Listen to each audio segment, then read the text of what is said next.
Hey, Russia. It's in the news every day. Let me tell you a couple of things about Russia.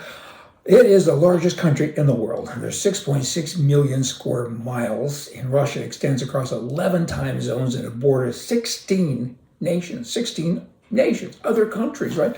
Soon to be 15, I hope not, but the way they're raging this war, it's unbelievable with what's going on. They're the ninth populous country in the world and the most populous country in Europe. They have a population of 145 million, and again, talking about the Ukraine, maybe they're flirting with having close to 200 million, and then what? Where do they go next? They are probably going to go somewhere else. Moscow is the largest city in Europe, and there's a whole bunch of firsts that they have. And they also have, the most of, and the first of. They also have the most crazy leader in the world. I mean, this thing, where's it going to stop? It's pretty bizarre what's going on.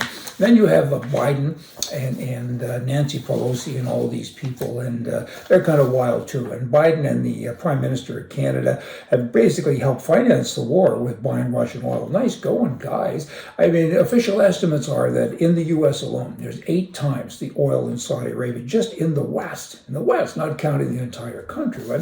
18 times the oil that Iraq has, 21 times in Kuwait, 22 times of Iran, 500 times in Yemen, and then of course there's Alberta in Canada. Wow, they have the largest oil sands in the entire world. And what's the issue here? And you're buying from where? You're buying from Russia? Are you crazy? Are you kidding me?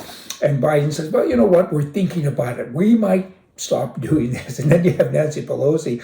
She's a crazy woman. This one, she says, you know what? I'm all for the ban. Ban it. She's going against the Biden administration. Ban buying oil from Russia. Oh, but by the way, I will not support reopening drilling on any property within the United States of America, right? Are you kidding me? Wow, I'm reminded of what Prime Minister Harper did in Canada many years ago. He said, hey, prostitution from now on is legal because I want to have a safe environment for you people, but it is illegal to be a client of a prostitute. That's kind of what Nancy's saying here, not to compare her with a prostitute. I'm not going there. We don't want anybody starving to death. Oh, come on. What I'm trying to say is that you're saying one thing that isn't possible to happen without the other, right? I mean, that's just crazy talk, politic talk. Russia is waging this full-scale invasion of Ukraine, right? And the U.S. Army is putting its soldiers through training on gender pronouns and coaching officers on when to offer soldiers gender transition surgery, according to blah, blah, blah, and more. Really?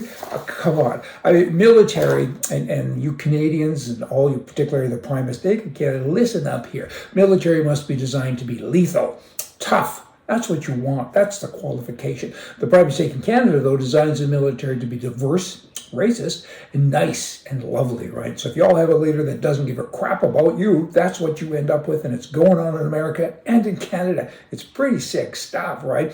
Oh, you're white? Sorry, we've already made our quota. You're a really tough guy? Oh, we want guys that, have feelings and are a little more sensitive. This is the military that is being constructed in North America.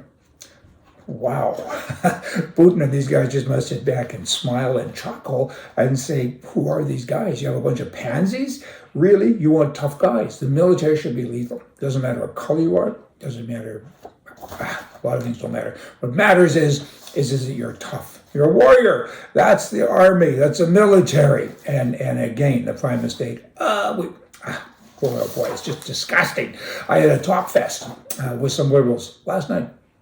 And I have another talk with them. I'll be jailed for murder. I mean, they make no sense. They're sharp as marbles, and they go on, and they think what I just spoke about is good. You're supposed to have quotas about colors, and you've got to be sensitive, right, to people, and you've got to help them get their genders kind of switched around and so on. Well, fighting isn't that what the military is?